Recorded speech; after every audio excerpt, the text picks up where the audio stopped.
Hello, everybody. Welcome to World 1-1 Podcast. I'm your host, ADV. Thank you guys for joining us. To my right, I have the one, the only Big Papa himself, Mr. Larry Giver. Actually, geographically, I think I might be to your left. You might be right. Maybe it depends on which way you look at the map. Pretty much, yeah. Okay, side story. So, my friend, he has family in Wisconsin, and I keep saying, "Oh, you're going down to Wisconsin," trying to use it as slang, and he gets upset with me, and be like, "I am going up." I'm like, "But I was just using it as slang. You don't use it as slang. I'm going up to Wisconsin." I was just like, "Okay," and I keep saying, "Oh, you're going down to Wisconsin. You're going down," and he gets mad and mad. He's like, "I'm gonna cut you one day." And one day he pulled out his knife on me, and I was just like, I need to pick up my princess dress and hit the button B and run away real fast. I'm about to do this straight Super Mario Brothers 2 style and go and just float. So now, since I've been corrected by being somewhat not threatened, but shown shown the promise of his words, I now say I'm going up to Wisconsin. So. He pulls out the knife and says, "Motherfucker, I'm gonna cut you so bad, you're gonna wish I didn't cut you so bad." well, well, it's funny because you just said that I was at work and I was cleaning up these games in the cases, and I kind of was all the way down. And my friend started doing a meme away. He said, "In the jungle, the mighty jungle, a stabbing will occur tonight." And the way that he did it with his knife out, I fell over and started laughing because he went to the Lion King. I got up and I almost told my manager, "I'm going home for the rest of the day because I'm sick. I cannot take this person right now." So. But it's a kind of an inside joke. But we are talking about video games. Sorry for the side story. No, we're talking about geography and stabbings. Pretty much, yes. Show topic. We're going to get way better now. Exactly. We're going to go get into our indie watch, and Mr. Larry Giver is going to tell us about Axiom Verge. I feel like this segment needs its own little sound effect intro. Like we need one of those right. There you go. Cut that and save that. We'll reuse that shit. Let me get some editing software and we'll do it. So Axiom Verge already out on a couple of platforms at this point. I'm just busy creaming myself because it's finally going to be showing up on the Wii U, where frankly it should have been from the get-go, as I feel most Metroidvanias should, because for God's sakes, how many of us are buying Nintendo platforms, in the hopes that we get a Metroid game for it, and, they've all, indie-wise, they've all fucked off to every other platform except for the one where it originated from, which annoys me to no end. But in any case, we're looking at a phenomenal future set style, Metroidvania game where the crux of the really nifty catch or hook is that you have the ability to intentionally glitch the game as a superpower. So coming to Wii U finally just dropped on the PS Vita as well. So that's on the horizon finally for those of us who like to get our Metroid fix where it actually, came from. Never mind the other handful of Metroidvanias out there that have never come to the mother console where it should be. Things like Shadow Complex and Insanely Twisted Shadow Planet as well, which frankly I think was painfully underrated, but that's just me. I've never heard of that title. Shadow Complex I know about, and I actually need to buy it on Xbox One. They said it's really good. I'm really interested in trying it out. But the other game I didn't hear. If you've got a PC rig that'll run it, I don't know if they're still doing it, but I know when they released the HD remaster of it on PC, they were giving that shit away. That was a fucking freebie. You could download the whole game, no charge. Oh, that's nice. I don't know if that offer is still up, but you might want to check and see if it's out there. Yeah, So, yeah. It's been a while since I played a really good Metroid game, and I have to let everybody know I do have Axiom Verge on my PlayStation 4, but I need to work a little bit more on it. so I've not touched the game yet. And I'm furthermore not going to now that I know it's coming to a platform of my choice. So I've been sitting on my hands and patiently waiting for an opportunity to get my mitts on it, and it's now come in a form that I don't have to borrow a system from somebody else to play the damn thing. So Exactly. this makes me a very happy clam. And I'm definitely going to double dip and buy it on Wii U because I feel like I need to also do that for Guacamelee. I have it on PS3, but I think I want to play the Championship Edition on Wii U. Right on. Yeah, that game is so Need to play good. more I of love that. Guacamelee. Have you tried it? I've dabbled with it, and I haven't gone real far with it. So, Okay. Well, it's but not. It's not too much love for a long game. Like 4 or 5 hours you could put in, or 6 hours you could put into it. I will say I was very sad when I booted it up, and I was really looking forward to a game about avocados getting into a fist fight. That's really what a guacamole is, isn't it? Yeah, a bunch of pretty. avocados and Yeah, fist- it really is. I did not think about that. Wow. Ta-da. Yeah. So, all right, thank you. April 19th for the Vita version for those who are interested. I'm still trying to get a response from Adrian, who wasn't able to be on the show today. Unfortunately, he had to work on his game, Tuna Cycle, by the Frozen Machine. So, we're wishing him the best. Hopefully, he will be on next episode. And our West Coast correspondent, Mr. Tony, is on the assignment. Hopefully, we'll hear from him later on or sometime next week. So you guys, we'll get back to you about that. He's But on assignment dancing with children, which is creepy in its own right. well, well, he's on assignment dance with children, but he wants to know. He's probably saying like, do they know regular dancing compared to DDR dancing? Well, if they're kids that he's mentoring, they're probably all the inner urban street children. So it's all hip hop and break dancing, and they just go to dance classes and look at the other students and go, "Oh, it's already been brought." Been served. I love Bring It On. I love that movie, Bring It You've On. been served.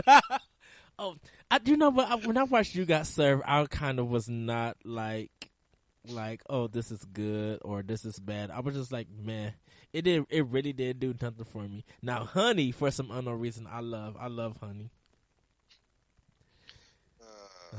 But we're going to get into our topic for the show. We're Graphics. going to talk about video games eventually, right?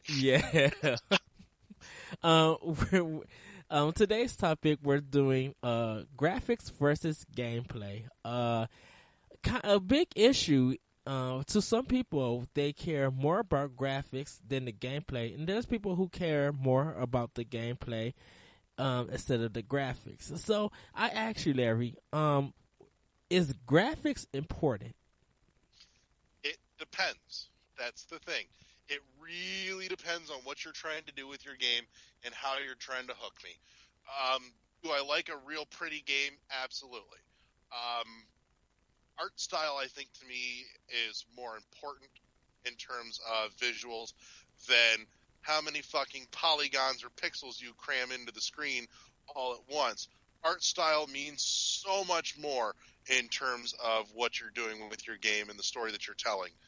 Get a good, compelling art style that matches the aesthetic that you're trying to convey with your story and your gameplay mechanic and what you want me to fucking feel, and I'm a much happier clam. Wind Waker had great graphics, but that had more to do with the fact that the art style that they chose, the cell shading, looked great then, and it still looks great now. Yes. Because you're not pushing for that hyper realism. Anything that pushes for that ridiculous realism in 5-10 years, no matter how great it looked when it came out, then is just not going to fucking stack up, 5-10 years down the road compared to whatever the hell else is coming out at that time. Right, and I think like with Nintendo, I was thinking about this a couple of days ago. It's just like when it comes to art styles, Nintendo is kind of the only one that's now doing different stuff, and they kind of do it in an excellent way. Like they really push themselves to bring you a quality in the art styles, because you would see their trailers or look at a Nintendo Rec and be like, oh my goodness, this looks gorgeous. Oh my, just like, and I'm not talking about frame rate or anything like that. I'm just looking at the graphics, just be like, man, stuff is popping. Stuff it just interests me, because I'm a person who loves art. I love different art styles. I kind of got to give it up to Sega doing the cell shading style. And what was the action game with that knight? It looked like a cartoon. Like from the 80s, and I cannot think of it. You had to press different buttons. Dragon's Lair. Dragon's Lair, yeah. I remember seeing that in the arcade, and just like, wow, they're doing almost like movie quality. Part of that, too, is because of the medium that they were using that nobody else had done at the time. Yes. Inside that arcade cabinet was a fucking laser disc. Yes. And me as a kid, I didn't even realize that, but I seen it, and when I seen it on the big screen, I'm just like, this looks beautiful. I'm like, I've never seen anything like this. Oh yeah, well, compared to every other machine in the arcade, it looked amazing. We had never seen anything like it at the time. So, and really to this day, we still don't see anything like that in the arcades. Right. Because where the fuck did you find an arcade, and we must go now, but. B, comparatively, nobody else is really doing that hand-drawn art style, for anything arcade-ish anymore either. So, right. Besides the people who are making Cuphead, like, and that's another art style that really hasn't been touched in video games, and like it was supposed to be out in March and it didn't. I think they pushed it back. I just haven't heard anything else from them, and I'm waiting to hear more from them, because I really do want to play Cuphead. It looks beautiful, taking that old Mickey Mouse style games.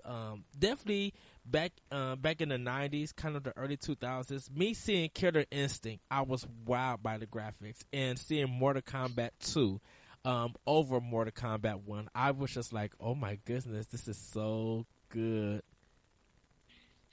See, I really don't think it was. Maybe it's just me, but I don't think that aside from content-wise, that there was a huge jump in anything from Mortal Kombat 1 to 2 or 2 to 3 or 1 to 3 or any of the ones that were there in the 16-bit era. Visually, to me, all looked exactly the fucking same. The only difference was they kept adding more content. Yeah.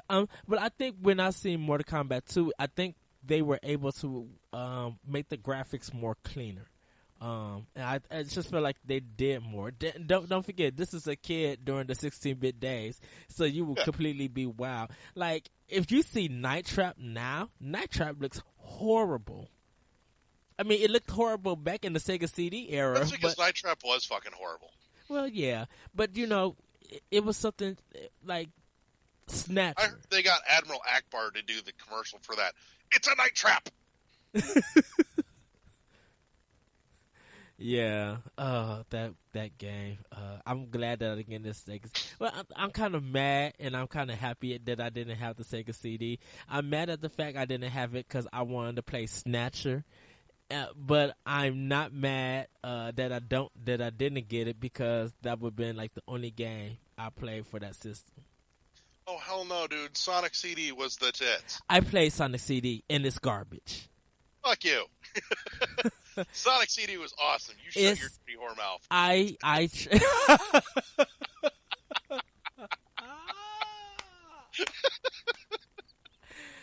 Okay, if anyone who hasn't listened to Retro Force Go, check it out. It's the Game of the Year List Mania, and Topher Cantler, who I'm a friend with on Twitter, he gives one of his give one of his lists, and he gives let everybody know some things, and he says, "Shut your whore mouth." that became one of my most favorite ways to tell somebody to shut the hell up too. Ever since that, all those years ago. Oh dear God! Especially when my wife was pregnant. As big as she got, we had friends like, "You sure it's not twins?" Immediately, so you shut your dirty fucking whore mouth. And I would have been like, "Wait, what? Huh?" Like, wow. I'm gonna have to listen to that one again because I love when Colette. We're gonna get back into the show to the topic because we can spend time talking We about have our Retro own Force show here Go. somewhere. We'll find it, I swear. So, I think personally, I didn't get a chance to answer. I think graphics are important. Just like what you said, Larry. It helps tell the story in the game. I mean, it's something to marvel at. It's something to really experience with, and with this just being with the video game industry being so huge of a media, um, your art will make people more attracted to your game and make them want to play. That's why I'm always hooked on seeing what Nintendo has and what art style they're going to use. Like what's going to pop and stuff. Definitely for indie developers who really put time and effort into their game, who like besides the music and gameplay, which we'll talk a little bit later, when they put in their graphics, you kind of feel like, wow, even though you're a small team, this is kind of better than some AAA games. And Let me ask you this: huh? when it comes to graphics, do you roll art style or art direction in with the graphics discussion, or do you separate them out? Like, do you look at how cleanly and how polished the visuals are separate from the art direction, or do you lump those two things together? I lump those two things together because the art style and art direction. I think for you to have a style, you need some direction on where you really want to go and what you could do. Like how you're going to do the effects, what colors you're going to use, and how they all like mold together. I put them together. The graphics, like what I do is like I separate the art style and direction versus frame rate, because you can have a beautiful art style, it could be going a great way, but if the frame rate jacks up the art style, it makes the motion of the art look terrible. I I I I I start judging it real bad. That's kind of the problem that I had with Grand Theft Auto 5 is that it has a beautiful art style. That's fine, but but sometimes the frame rate in that game is terrible, and I'm just like, I cannot do this. Now I will say when the coloring is like to make the enemies look almost like the background, and you can't really see, like, pay attention because of the reticle being small, like, which is a gameplay thing. I think that start finding that problematic. So like I said, I will separate the two as an issue. Mm-hmm. For me, art direction is separate from graphics. Graphics is how well it pulls together in motion, how well you execute your art style. But the art direction for me is something separate, and I really think too that an intelligent developer will pick an art style that helps them mask some of their restrictions in terms of horsepower with what they're working on. Uh-huh. And in doing so, you end up with some really, really clever shit as a result too. Case in point, things like Killer 7, Wind Yes. Waker, all those wonderfully well cell shaded games. Um, No More Heroes also, 2. No More Heroes 2. Not exactly cell shaded per se, but Mad World was another one too Yes, that really good game. that was fucking awesome. But even outside of the cell shading, Retro Studios did an amazing job using just a spectacular art direction to kind of mask some of the limitations of the GameCube comparatively against you know what was going on the other systems, Right. and even especially when they got into corruption, there was a lot of using that art direction to bury the deficiency hardware wise of the Wii compared to the 360 and the PS3. Yes. And I gotta say, even if you play Metroid Prime, which I still think is beautiful, I was wowed by how much effort and effect they put into the art style. Like when they put the rain on Samus's helmet, and it looks like water, that it looks completely like rain. That's time well spent in the art style and art direction that they chose. Like that effort that they put in, wow, I'm still amazed. That stuff alone just sold me on the game. Of course, it was Metroid already, and I played the demo. I paid for it. I think I told you that. I think I said it on, okay, yeah. If anyone hasn't known, I played the demo of Metroid Prime at Sam Goody, and when I got finished with the demo, I went to the counter and paid for the whole game with no release date or anything, and all I had to do was just go up there and pick it up. Actually, speaking of demos and releases, I actually got to play straight through Metroid Prime 3 before it actually hit the store shelves. From the comfort of my own couch. Jealous. Our Nintendo rep loved me. Oh, wow. She was bringing around, she was going to all the stores, and she was bringing around, our kiosk discs, and brought in Metroid Prime 3 about a week ahead, and it wasn't just a short demo, it was full game disc. She's like, you know what? Take this home, enjoy it, just bring it back when you're done. And it was a week before the game hit the shelf, so I took it home, and I blasted straight through that shit. Can I tell you, that was the first game I bought for my Wii when it came out. I got some money for Christmas, and I found the Wii happily at Target, and I'm like, oh yes, what's the first game I'm going to get? Give me the Metroid Prime 3. There was nothing that was stopping me from playing that game, and I spent like 2 weeks playing that whole game, searching for everything. Just like even with Metroid Other M, which is a different art style, because if you look at Metroid Prime 3 Corruption versus Other M, you could tell the different styles. You could in the graphics, Metroid Prime 3 is Retro Studios, Other M is Tecmo. You could see like frame rate, art direction. Not only that. Oh, go I ahead. was going to say, Other M really falls more in line with that comic book style that you got from Fusion and Zero Mission, too. Yes. That bright, simple color pop, as opposed to any sort of realism to it, or attempt at realism, essentially.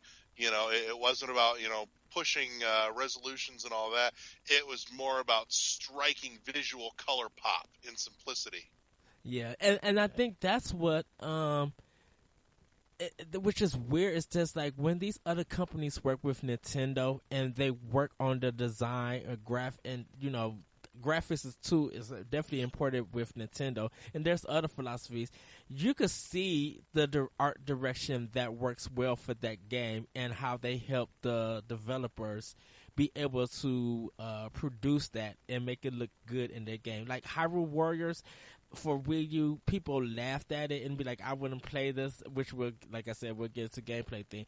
But the art style in there is kind of nice in Hyrule Warriors. Like, for Tecmo to almost execute what a Zelda game looks like, it just amazes me. Like, really amazes me. But we're going to move on. Do you think players are impressed with the art style of a game by looking at pictures of it? Does it further sell when it's in motion? And we probably kind of answered it a little bit. I think definitely. 1 second. Oh, go ahead. So I would say that first of all, who the hell is looking at screenshots anymore? Seriously, we have enough streaming broadband capability that who the fuck is looking at screenshots of a game anymore? We're getting trailers and gameplay snippets, from every game coming, just poured out by the bucket full. Right. So at this point, we're looking at everything in motion. It allows you to better take in the scope and the sense of things than stills ever did. And on top of that, too, an at least honest developer or publisher is going to show you real in-game running so that you can see how it looks, see how smooth it does or does not run, and see how everything works together in motion. Because anybody can get a great fucking still and send it out to the press and go, look how great our game looks. And that, that's kind of what we had to go on back in the game magazine days. Right. Now, those are gone and everything's gone digital and online to websites where we can, host videos and embed them into pages and just go, here's a trailer, here's some gameplay, see how it looks in motion. It's a way better way to gauge what we're looking to get into and if it's worth our hard-earned dollars. Right.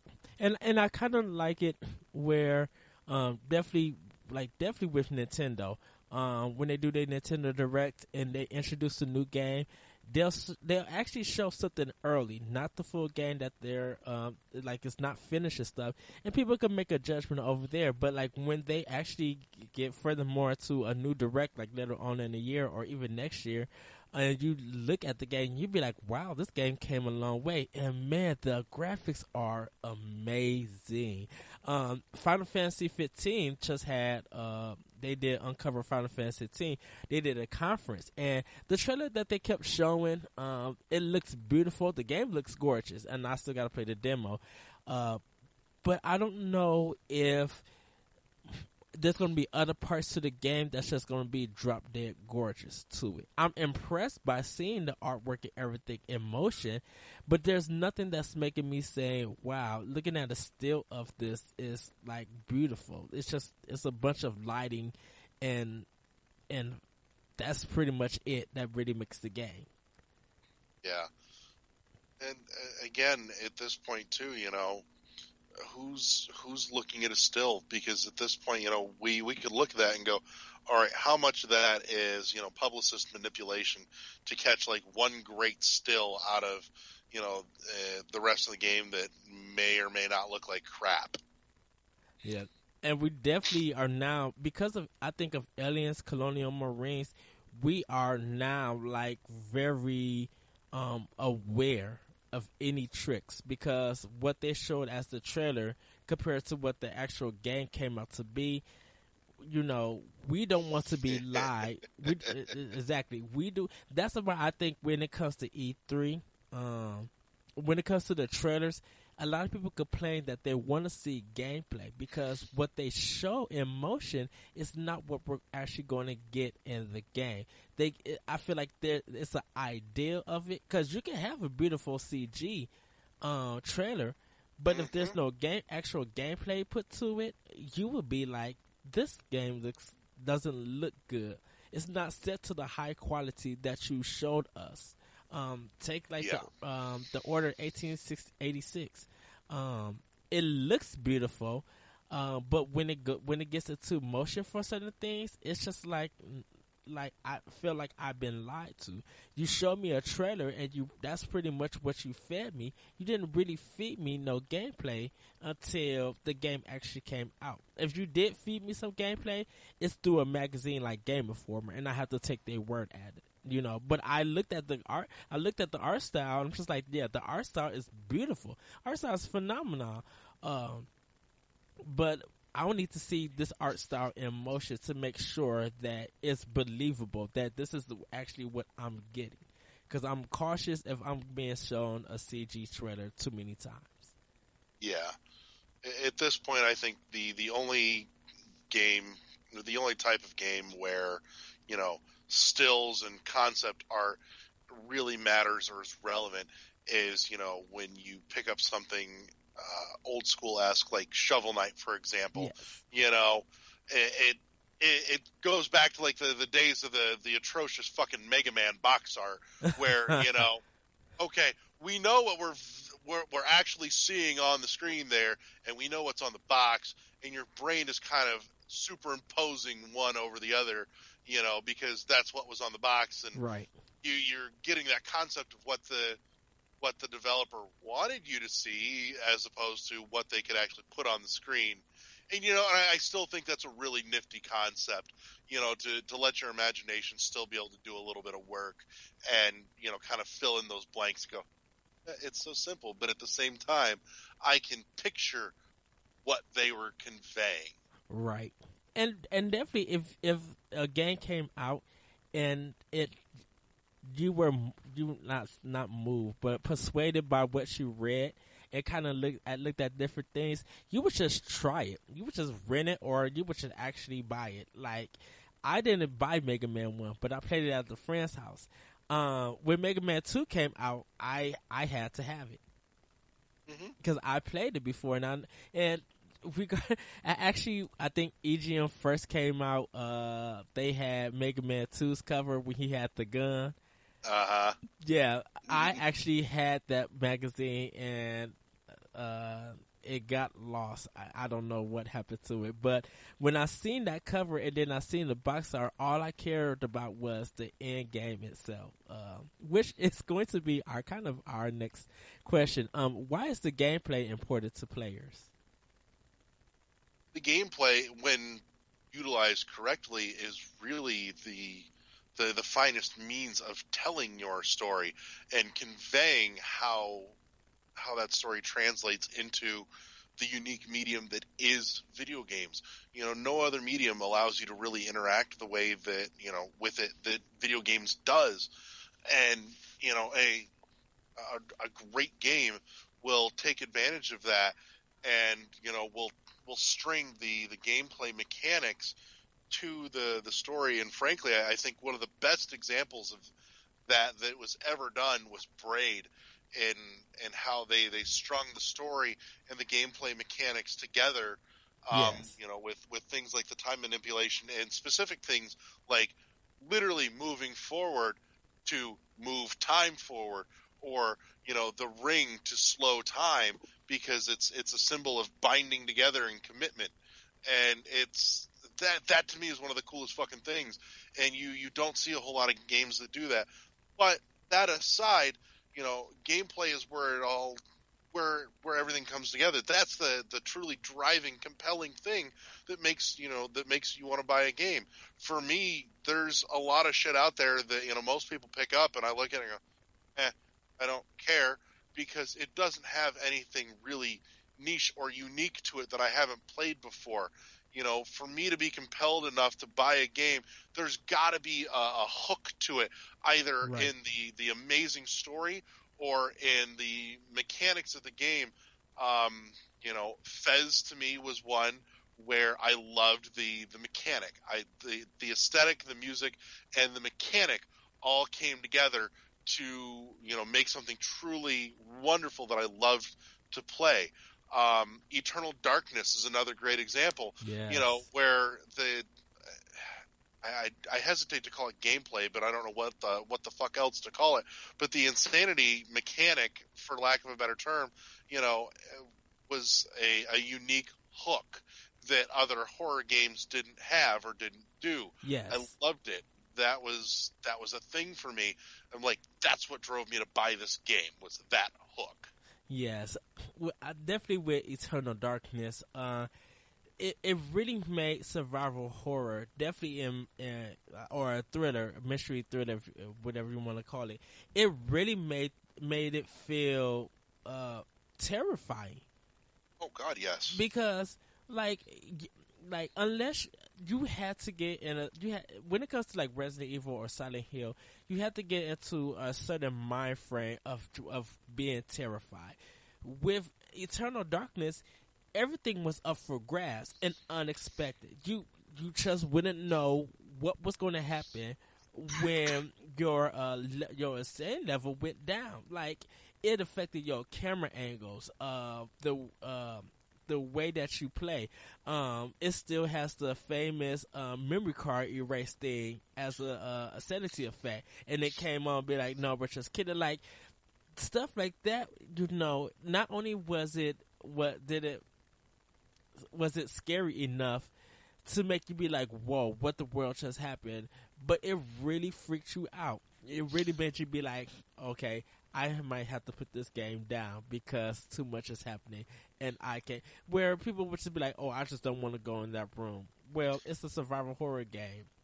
You gotta go in the room. You're forced. Silicon Knights was one of the first great trolls out there. Yes. When you think about it, just fucking with, gamers in all the ways they knew that would push their buttons specifically. They knew their audience and they knew what were the things that would really dick with them. Like, a threat of erasing your memory card or, screwing with the volume on your TV and shit like that. And that was brilliant. And I never got a chance to finish Eternal Darkness, and I need to. Staring at it on my shelf right now. I have it too. I just wish that game would come back. And definitely something like Resident Evil 4. I think Resident Evil 4 changed a lot of action games. I won't say cover-based shooting. And people would say, well, Gears of War actually really started that. But no, not really. Resident Evil 4 had the game plan, but I think all Epic did was just put some barrels or some wood things, and they had to play a game mechanic that you just hide, and then you could go in and shoot them. Like that's nothing new. People who play first-person shooters were doing that for a long time. I just think that Resident Evil 4, since the gameplay was so good about that, they just incorporated that the over-the-shoulder thing for aiming and stuff. Which I will say that Resident Evil 4 is a great game. I think it's one of the best games out of the whole series of the Resident Evil things. But stuff like that is very important. It kind of got away from the scares, but it fixed all the complaints that we had: the tank controls, the inventory slots, and all. Resident Evil 4 fixed all of that, and it just felt more of a evolution to the series itself. You know what? I think people bitching about the tank controls thing is bullshit because, frankly, Resident Evil got away from what Resident Evil was. Yes. Resident Evil was survival horror, and then somewhere around 4, they turned it into a fucking, horror action shooter, and it literally changed genres. And I think that's sad because it's like, really? You all loved Resident Evil, but you bitched about all the things that made it a great survival horror game. It's slow, deliberate, methodical pacing, and I love, I wasn't much for Resident Evil as a series. I never got into it. It didn't have that hook to me. Yes. But case in point, one of the games or one of the series that came along through the 360 and PS3 generation that did have that same hook and did extremely well, showing that survival horror is not dead and instead is still there. It just needs to be nurtured properly, was Dead Space. Dead Space had slow, methodical, tank-style controls. Yes. There was no running and gunning. It was very slow, deliberate, and intentional. It was all about ammo starvation, and ammo conservation. And yes, there were some jump scares, but it was that tension, that build-up, the delivery. Everything was fucking on par. And oh my god, if ever there was a reason to have surround sound for a video game, that shit was it. And I need to play Dead Space 1 and 2. Oh, so good. I know everybody says it's really good, and that's kind of what I liked about Dead Space. When I hear people talk about it, it's just like it's you alone on an empty spacecraft, not knowing what the world happened and how you got there. You knew how you got there, and it didn't take real long to find out what happened. Well, at least not to get a clue. But I mean, it just I guess. Well, I misquoted myself. I'm sorry, everybody. Just being alone on that spaceship fighting these monsters and trying to find out what the world is going on. It really, to me, hearing about that and hearing people's reactions, just be like, this is one of the must-play survival games, that you need to get. It's good to hear that, and I think for some people, definitely when it comes like the Call of Duty, and we won't spend too much time on this. They really get upset when an update happens and stuff is like changed, like the weapon damage is changed and stuff. Like people get upset about stuff like that, and I don't know why. Why stuff like that is very important to them. Because they got into it from the get go. They found a system that worked, and then the developer comes along and fucking yanks the rug out from underneath their feet. And frankly, I would find that kind of infuriating myself. I mean, I know that they've made some of those tweaks and adjustments, with fighter games as well. God knows, Yes. Smash Brothers had how fucking many of them at this point? I think like But 5 or 6.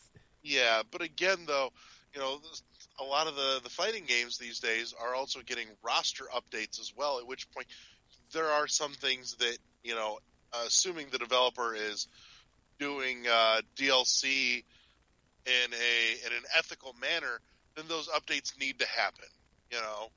That's kind of a necessity when you're introducing a new character into a fighting game. When you're dealing with an online multiplayer shooter, it's like, you all had the opportunity to play test the fuck out of this. If you didn't get it right, when you sent it out the door, don't sit there and penalize people that got in from the get-go, found Yes. something that worked, and, were having fucking fun with it. Don't dick with people's fun. You've already got their money. God's sakes, leave them alone. That is true. Which goes into our next question. Can gameplay make or break the sale of a game? I think it really is important because it can make the sale of a game. If the gameplay is really nice, like if you play the demo and everything is really good to go and you get an idea, you're kind of like sold on the game. I think that it can make or break, but it does not always. It depends on what they're really selling the game on. Are they selling you on, a certain gameplay mechanic, or are they selling you on a different aspect of that experience?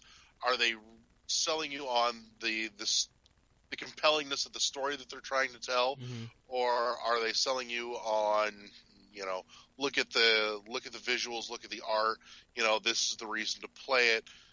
There are games where gameplay is more just a means to an end rather than the driving factor. Take something like Flow. Yes. There's not much there for gameplay, but again, that was never really the driving factor to buy the stupid thing anyways. It was, to be able to look at something pretty that had some neat sounds and just shut your brain off for an hour or two. Gameplay didn't really figure into it. I know, definitely for me, Tokyo Mirage Session, Sharp FE, I was won over by the music and the art style. Like, I don't even know what the gameplay is about, but that kind of broke me. Just hearing the music and just seeing the art style, and I was just like, there's an Atlas game that's beautiful that's coming to the Wii U, and I love this music. I don't know what the word they're talking about. I don't know what this gameplay is about, but I want it right now. And like, I was kind of sold on the art style with that one. Like, the gameplay didn't sell me. It was the art style and the music that sold me with that. Yeah. See, and gameplay was something that sold me on a game like Lock's Quest. The art and the visuals weren't bad. It wasn't anything truly driving, but the gameplay was really fucking neat. It had a really cool mechanic. Here's a tower defense game where instead of just setting shit up and watching shit happen, you get to get in the thick of it and go do shit. Yes. I'm like, okay, this is cool.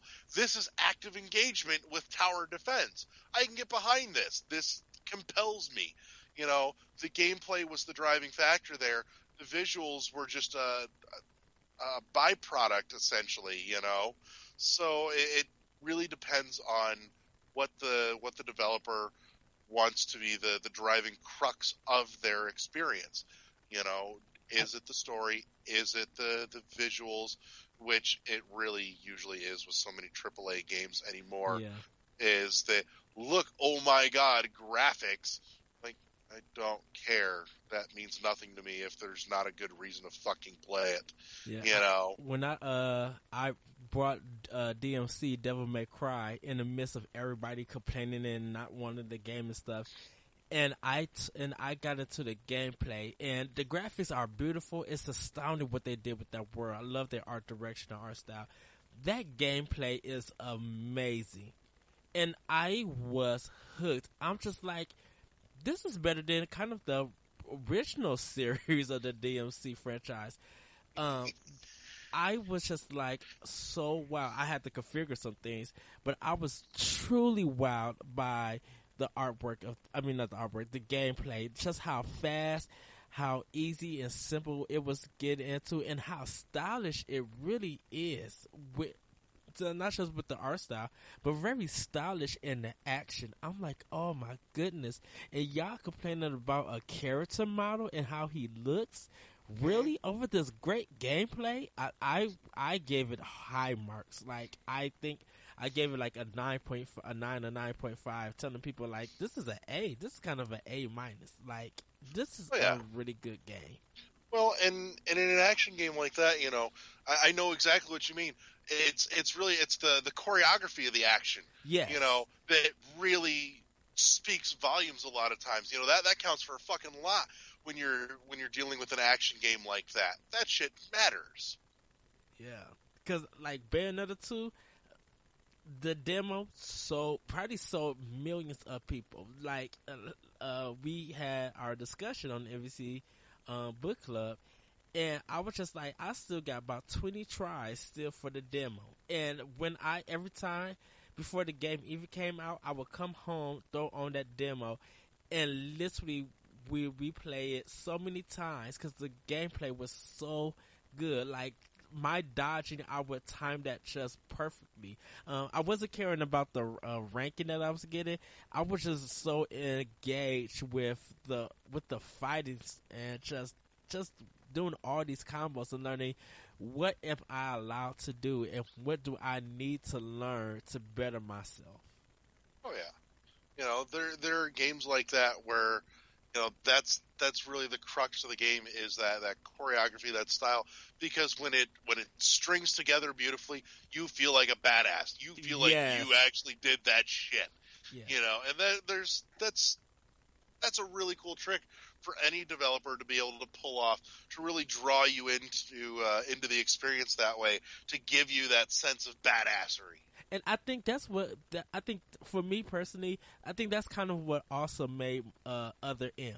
Like, Techno putting in their action ideas and design into that game. Like, that dodging, I love when it slow downs and dodges and you're just putting the gun through an enemy's mouth and blasting them, and just that flow in those little arena time moments just are amazing to me. And I think a lot of people, the story, it has its problems.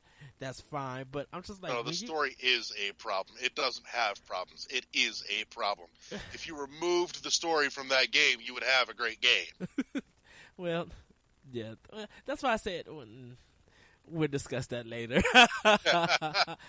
Because I made that when Other M came out that year. It was my game of the year. I that was the first and only Metroid game that I 100%ed on the first try. Really? Yes, I have never. Surprised. Yeah, I have never 100% a Metroid game ever. I would have thought at least Corruption would have, because Corruption was one of the easiest ones to do that with, because they fucking told you where everything was. Pretty much. I think I was so engaged. It's just I want to play the game. I probably need to go back to Corruption. Probably when I do my fourth playthrough, I'll try to 100% it. That's never been my goal with the Metroid games, is 100%. That's never been my goal. I don't know why. Man. I'm weird that way. Get to the planetarium where you can launch those satellites. You launch all the satellites. It'll tell you where all the fucking items are. You can 100% it. Easy as pie that way. Oh, okay. He's my Metroid master. Tony is my Earthbound master, and you're my Metroid master. But can both complement each other to bring out the quality of the game? So can gameplay and graphics work together to bring out a better quality? Yep, Okami, right there. Yes. That's a case of the gameplay mechanic played into the aesthetic, and the aesthetic played into the gameplay mechanic, and they fed each other perfectly. That's your example right there. Standing ovation right there. That's the answer to the whole question. That's it. All you had to say was Okami. That's all you have to say, because that it gels so well in everything it does, in its execution, in the art style, in the gameplay, like how they were able to get Zelda and a really great art style, something new and something fresh, and make them work together. Man, Okami out-Zelda'd Zelda at the time. Well, that was a better Zelda game than we were getting out of Zelda at the time. Well, it was Kamiya, so, and he does love the Zelda franchise, so that or Nintendo game. So yeah, I can see that. The HD version looks beautiful still. If you get a chance to play, I played the original Kami on PS2 or the HD or Wii version. It's such a recommendation. I recommend it full-heartedly. Yes, you answered the question, Larry. So we're gonna move on because I can't add no more. You just said Okami, and that was it. In a review, if either receive a negative point, some users make a big stink about it. Why is that? Like, why do people complain that if the graphic looks poor in a franchise that they love, they tend like, well, you don't know anything about the franchise. You just a wannabe video gamer or something like that, or Tomb Raider or something. Be like, it's about the exploration, and you didn't really explore. You just focus on the graphics and stuff like that. Like, people get on like little nitpick stuff when a reviewer is just being critical, and be like, be aware of this, that this game has problems in its graphic style, in its in its gameplay style, and people overlook that. Why do you think stuff like that happens? First off, I think Tomb Raider's an unfortunately bad example, because that's a series that's been trying to really figure out its fucking identity for the last 10 years, and it's not been having a whole lot of luck with being consistent with that kind of shit. Yeah. That's tragic. For what it's worth, the last big one that came out, the actual, just titled Tomb Raider on 360, I thought was really cool. I'm not an old diehard Tomb Raider fan, but I will speak to this much. I had fun with that. I thought it was fucking neat. Yes. It's the quintessential Tomb Raider experience. Probably not by definition, but it was fun. So again, Tomb Raider, I think, is an unfortunate example, but it's, when it comes to a beloved series, it's something that the dedicated fans of that series get real finicky about too. There's sometimes a certain level of expectation from the last game to the next one that is coming out, especially time-wise, that there should be a certain degree of improvement in visual and aesthetic, and there are certain ways around that. I think Other M managed to pull that off, and the fact that visually it was a more simple game, but it was also differently striking in its own right, because you changed art style. You went from realism to comic book pop. Yes. And that's real hard to compare and say it's not better, but it's not worse either.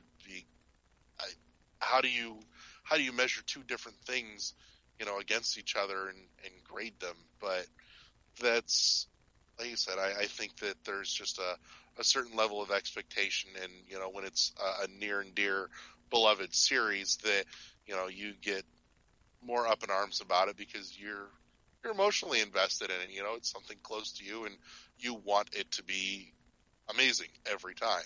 Right. And there are some people who are just cuckoo crazy that just take it to the extreme. I'll own it. Shut up. But just like you said, if you have that passion because you invested in it, it means something to you. you will voice your opinion. Let's say I like saying that in the correct way. Voice your opinion. You just want to be like, well, you don't know nothing, and you should be fired. And you don't do all of that. You know, like I said, I respect everybody's opinions about games and stuff, and I love having this discussion with people about video games. And even when I read a review, I'm glad that they do mention things so I can get a heads up, because definitely it helps me at work when I have to sell this game. You know, just be aware that this is this and this is that. This kid who's probably about 14 years old was asking his mom that he wants Dark Souls, and I told his mom, I was just like, now I want you to be aware. Just because it's M-rated doesn't mean that it's truly violent. It is a hard game. You really gonna have to stick with it and invest some time with it. I don't care, Mom. I want to buy it. And the mom was just like, okay. I'm like, are you sure this is the game that you want? Do people really like this game? I'm like, if you put the time into it, they would like it. But if it's gonna get too hard for them, and I think he's a person that that's not gonna like it. And I even asked them more questions like, what kind of games do you like? And everything he said was kind of like games that were easy. And Dark Souls was not part of his library game that should be in his library. But he wanted to try it, so I got the game. The mom brought the game. I followed the correct procedures in case if anybody was wondering. And I didn't get to hear from her, but another associate just like, are you sure that was the right decision for him? I was just like, he's going to have to learn. I'm like, he should have read the reviews. He should have checked around and did some information, but he's going to put that disc in. It's going to install. He's going to play it, and he's going to hate the game because it's going to be too hard. It's not going to be his cup of tea. But I actually had a kid come in with his dad trying to buy The Last of Us. And I was just like, oh, you or poor child, you just don't know. You really just don't know. But like I said, if you want it, there you go. Not doing your research. That's okay. I'll give you one of my fun stories from my days of video game retail. I had this lady come in with some of her, I can only assume friends and or coworkers, and a little on the uptight and obnoxious side. She just kind of happened to rub me the wrong way that day, and she came in to pick up a copy of Halo 3 for her kid, and I spun it into a half-hour philosophical conversation about whether we have the moral right to kill other sentient beings. Just and do they believe in the same God that I put this poor lady's head in circles for a half hour and made her look like an idiot in front of her friends. She was kind of a dick to me when she came in my door. I'm like, you know what? I'm going to make you look like a stupid idiot in front of the rest of your friends. Be nice to your salespeople, people. Yes. We are there to serve you correctly and help you. And that has been a retail review. Coming next. Moving on.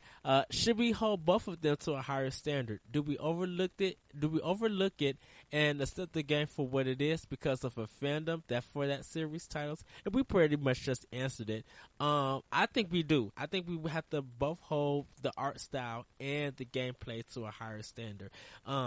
I'm a big Nintendo fan, and I hold a lot of products up to a Nintendo standard.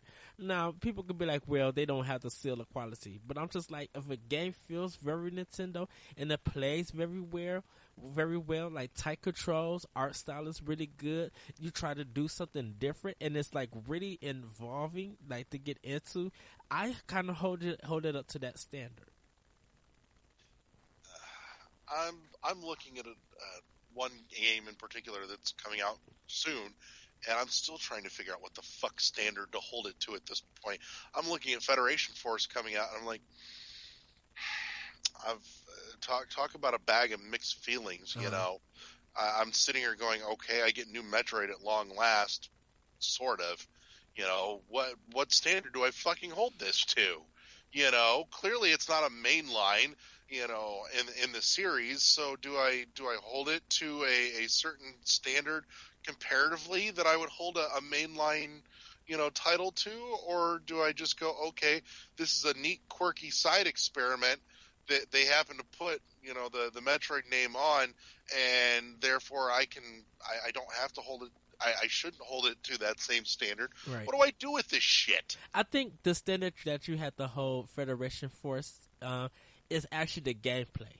I think the gameplay just has to be, if the gameplay is easy and it works well on the 3DS and it's very enjoyable, I think that standard you can hold it to. I mean, you can start thinking about it differently after that, but I'm just like, if the controls are right, if they really got the feeling of a Prime game on the 3DS, I think, and it really makes you happy and it makes you really want to play it. I think you can hold it to that standard. Now, I know you can't overlook the fact that this is not a Metroid Prime game. This is not Metroid Prime 4. You're not getting the Metroid Prime that you wish would come. Honestly, I don't want Metroid Prime 4. I want fucking Metroid Dread at this point. That shit needs to happen already. Bring me 5. Didn't we get no? I don't know, what was that? Fusion is chronologically the last one in the series. Is that 4 or is that 3? Yep. Fusion is 4. Super was 3. Oh, because that's right. Metroid Prime 2, Metroid 2 was on Game Boy. Okay. Yep. I keep forgetting. That's how bad I am. I keep forgetting about Metroid 2. You heathen dick. That is the best one in the series. I have to play it. I'm sorry. I've never played it. Get your 3DS out. Go spend $5 and play it, and call me when you're done. That means I have to do that by next Sunday or the next time we record. Be like, did you play Metroid Prime 2? If it contained Link and the characters from Final Fantasy 15 or some other game that I'm playing, then yeah. Is Pikachu in it?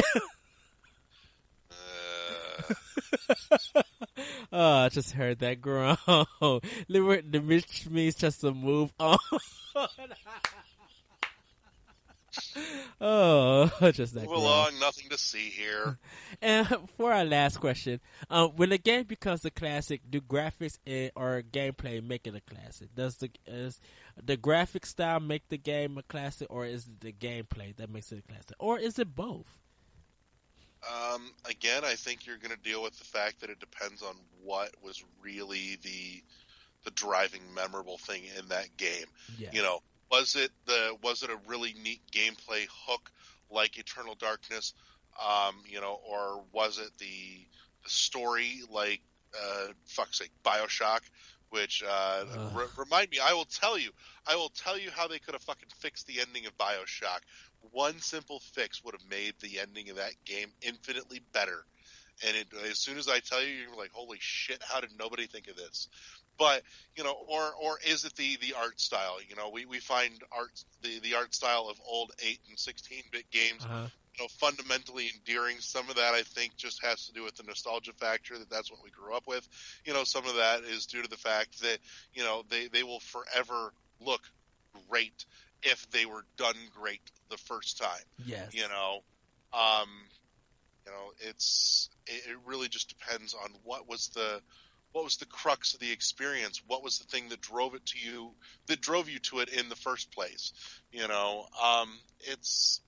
really depends. And sometimes they all come together and they all, just match up perfectly and will age together perfectly. So many people talk about, fond memories and, GoldenEye on the 64 being a classic, which frankly, I never thought was all that great then, and I sure as shit don't think it's all that great now. But, take any of those people and send them back to go play it again, how many years later, and they're like, fuck am I doing? This is awful. Because they spent the last, 10 years playing fucking Call of Duty and Halo. Yeah. And actually, played a first-person shooter with a functional control setup and not the C button bullshit that you had to finagle with GoldenEye, and then the other first-person shooter on the 64 or the PS1. Yeah, I know for me, it definitely has to be both. I really can't choose why graphics would make it a classic, and sometimes I can't choose why gameplay makes it a classic. I kind of have to choose both. Like Wind Waker is a classic to me. The Legend of Zelda, not Wind Waker, Skyward Sword. I feel like that's the classic to me. Due to its art style, being more expansive. Okami, that's a classic to me because it not only took the Japanese flavor that I do love, but like the art, like we talked about earlier, the art style and the graphics just work. I mean, the art style and the gameplay just works wonderful. It blends so well.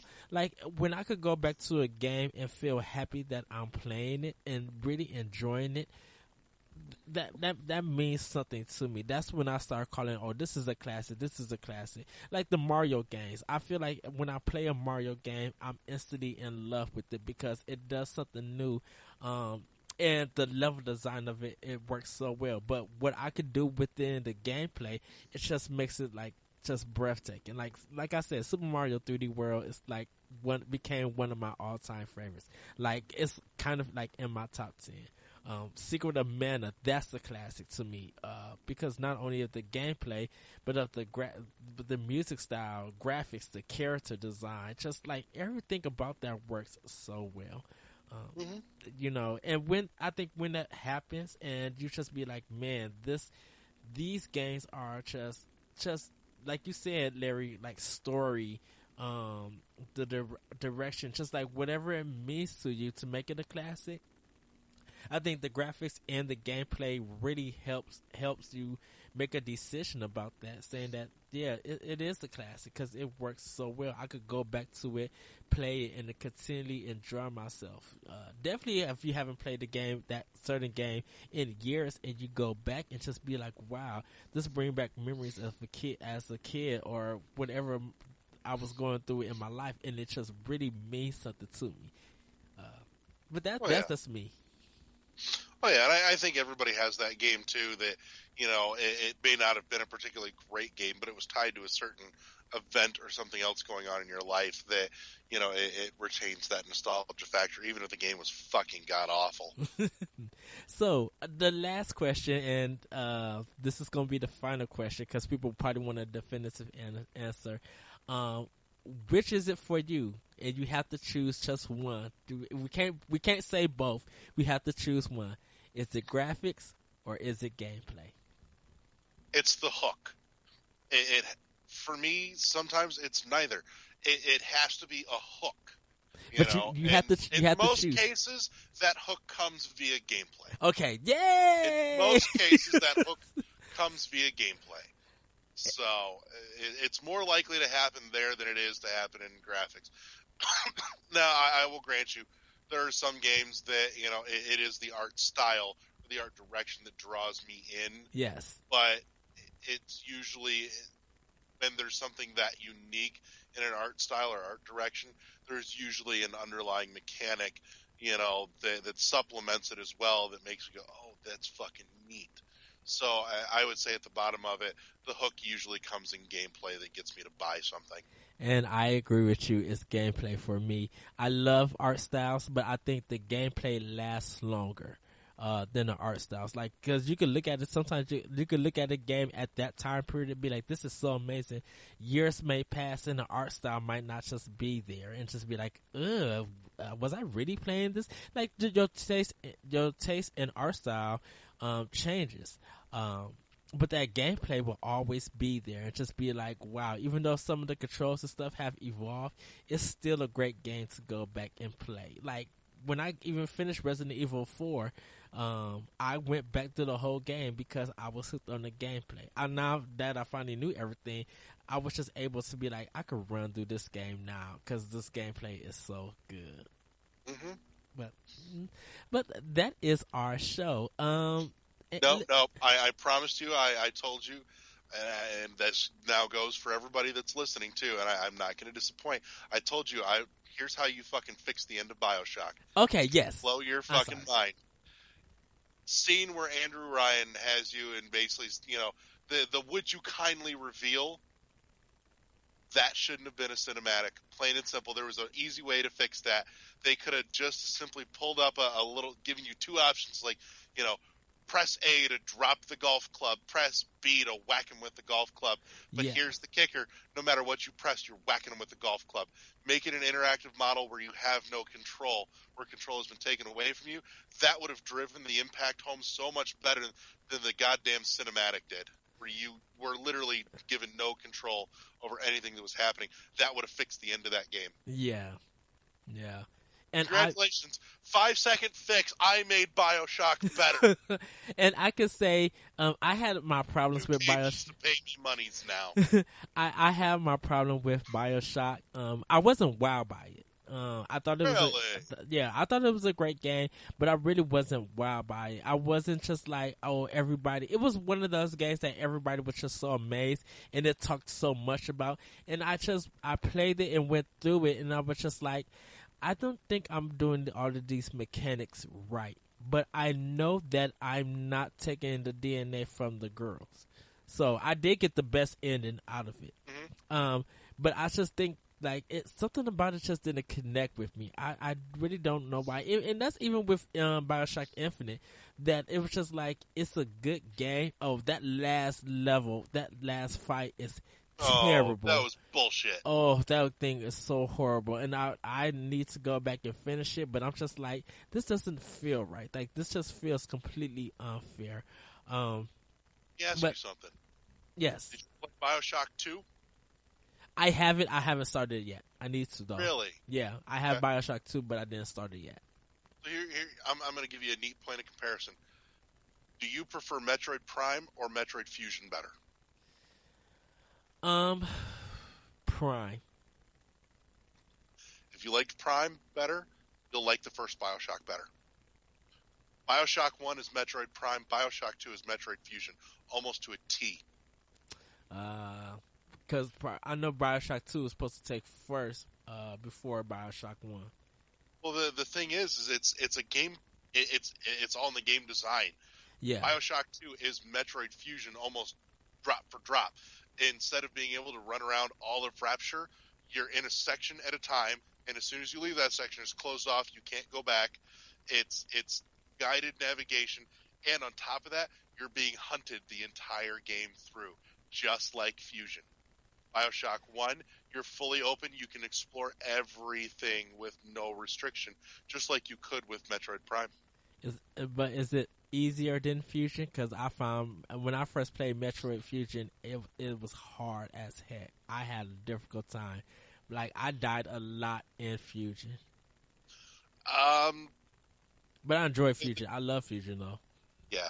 The difficulty scale between BioShock 1 and BioShock 2 is comparable, honestly. It's not as radically different as it was from Super to Fusion. But I will say, do play BioShock 2, because the first two-thirds of that game are a bear when it comes to story. They literally drip feed you just enough, and I mean just enough to make you go, what's next? What's next? But holy shit, you get into the third act, and everything just blows wide the fuck open, especially when you finally get to see Rapture the way that the little sisters see it. Yeah. You see Rapture through their eyes, and it's all kinds of fucked up by comparison. Yeah, I gotta get into it. Usually during the summer, I do my my backlog breakdown or something like that. I gotta figure what the name is.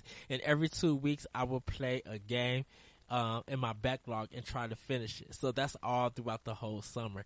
I didn't get to succeed because there were some games just like after when I got off of work, I just didn't want to play because I was so tired. But I think because of my schedule now, I'll have more time to do it. And what it is that now that I got like 4 systems, I choose a game per system. Because 1 year when I first did it, I did 4 games for PS3.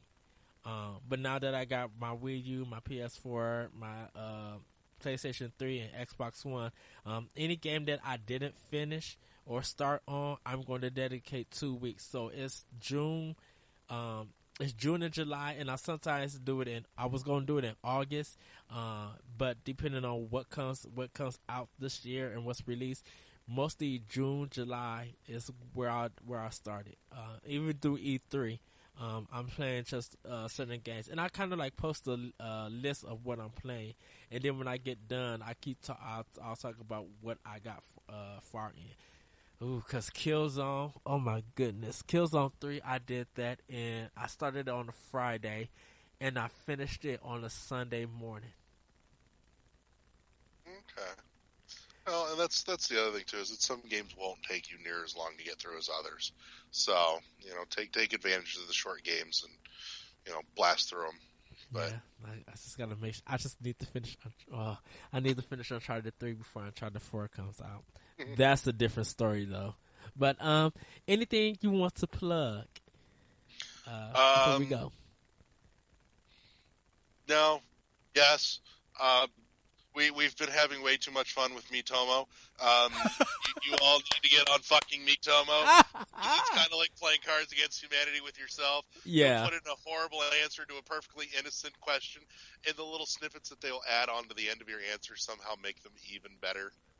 So, yes, get your asses on Miitomo and come play with us and, see the horrible, offensive things that I write. Oh, my goodness. Yes. And you can hear this show on SoundCloud and on iTunes. You can email the show because we want to hear what you guys think about graphics and gameplay. Or if you even play Axiom Verge, let us know what you think. You can email the show at world11podcast@gmail.com. That's WORLD, the numbers 11. podcast@gmail.com. You can follow me on Twitter at ThatRetrocode, ThatRetrocode. I do have another show called Optional Opinion, which you can also find on SoundCloud and the Anomalous Radio Network.podbean.com. I just got done doing a week called Truth versus Justification, where I talk about what is important to people. Is it finding the truth or justifying their actions to get a solution? So you can read that on IGN.com under Anime, ENIME, and you can check that podcast on Optional Opinion. I am getting ready to do my feature for April called Well, It Ain't Mario, where I talk about B-side platform games. Should be very interesting writing and recording that one. That one is going to be interesting. I better hear an hour-long show about Bubsy then, damn it. Oh my goodness, can I tell you? Oh my goodness. Okay. Before we go, I'm sorry everybody. Before we go, I beat Bubsy on the Super Nintendo in one sitting. And it wasn't my game. Son of a bitch. I beat Bubsy the first game. I beat it all the way through. Put in the cartridge and ask yourself what could possibly go wrong. But this is the crazy thing. And okay, we're going to leave and just after this. I beat Bubsy, but I never beat Star Fox. And I tried my best playing all the way through Star Fox, and it kept getting killed. I love Star Fox, though, on Super Nintendo. But Bubsy, I beat all the way through. And it wasn't even my game. Oh, that game was awful. It was awful, but I think it was very comedic to me as a young player. Like the music was good, the jumping was crazy, but and the challenge was weird. But I enjoyed my game. I don't think it's too bad. But yes, I will talk about Bubsy. Thank you for reminding me. So you'll be able to check that later on in April.